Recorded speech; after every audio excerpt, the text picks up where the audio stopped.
Iya, materinya seperti biasa.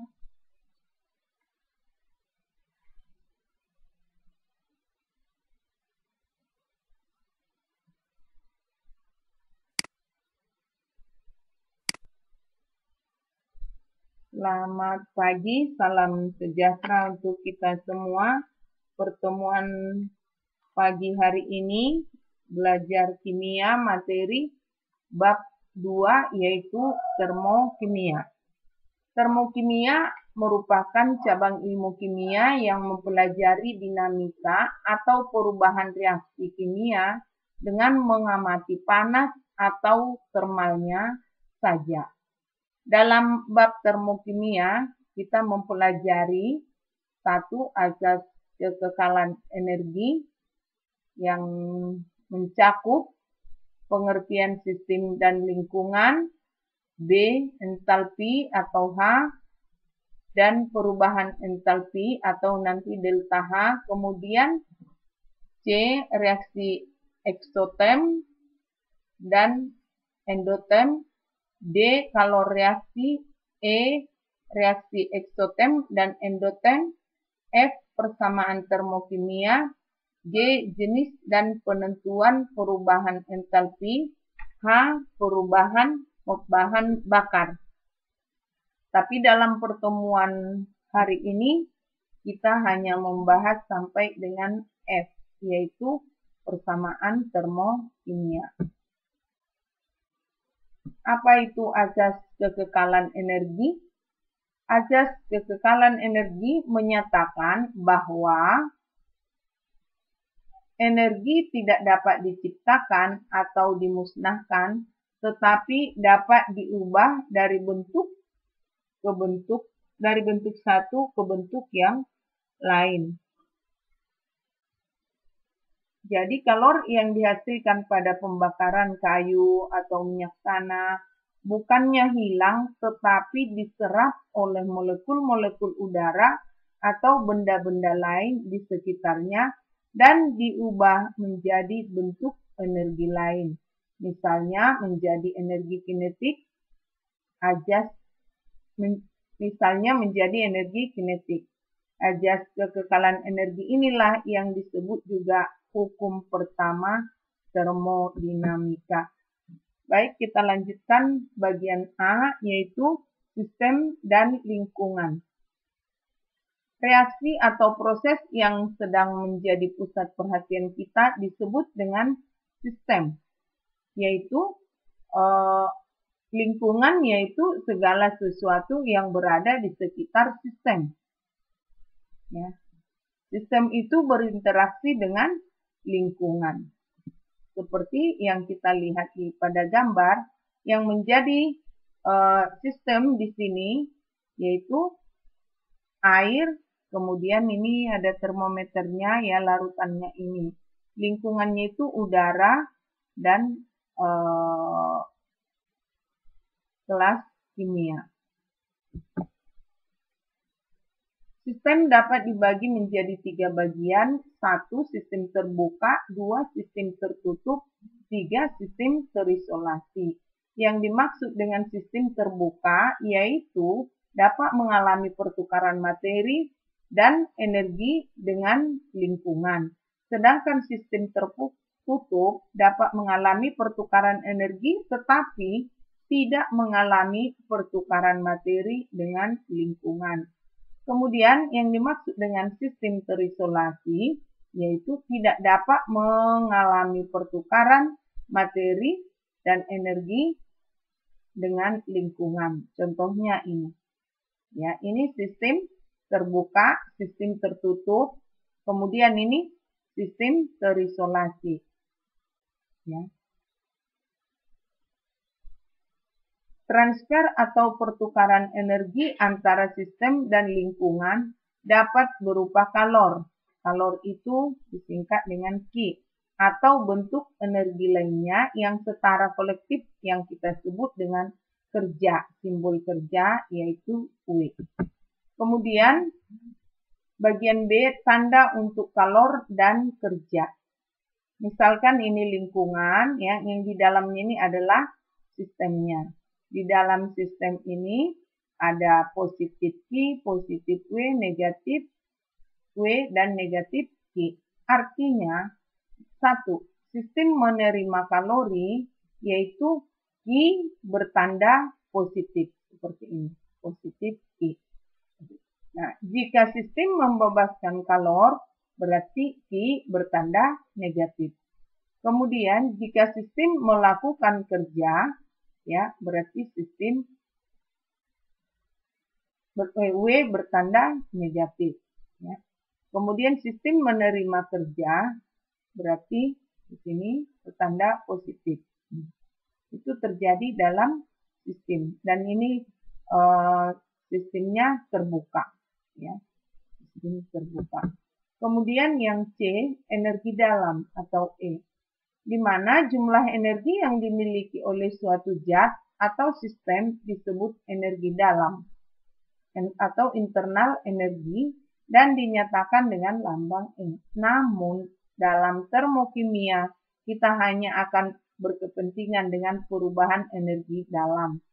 Delta E yang dirumuskan dengan delta E sama dengan energi potensial atau produk dikurang energi reaktan atau produk atau pereaksi, ya, seperti ini, ya. Ini EP sama dengan energi dalam produk, ER energi dalam reaksi. Kemudian yang D, kalor reaksi, ya, delta H dan delta E dan delta H. Delta E sama dengan Q atau kalor ditambah W atau kalor ditambah dengan kerja. Jika reaksi berlangsung dalam sistem tertutup dengan volume tetap, maka delta E sama dengan 0. Berarti sistem tidak melakukan kerja atau W sama dengan 0. Maka delta E sama dengan V. Jika reaksi berlangsung dalam sistem terbuka dengan tekanan tetap, delta E sama dengan QV tambah W atau Q sama dengan delta E kurang W. Kalau reaksi yang berlangsung pada tekanan tetap dikaitkan dengan sifat lain dari sistem, yaitu entalpi H. Nah, kemudian entalpi juga menyatakan sejumlah energi yang memiliki sistem. Nilai absolut entalpi tidak dapat diukur, tetapi perubahan entalpi dapat ditentukan. Reaksi pada tekanan tetap berbanding Q reaksi sama dengan delta H. Reaksi pada volume tetap berbanding Q reaksi sama dengan delta E. Kemudian kita lanjutkan reaksi eksoterm dan endoterm. Reaksi eksoterm yaitu kalor mengalir dari sistem ke lingkungan seperti ini. Ya. Kemudian reaksi endoterm yaitu kalor mengalir dari lingkungan ke dalam sistem, ditandai dengan tanda panah. Kalor menuju sistem, berarti endoterm.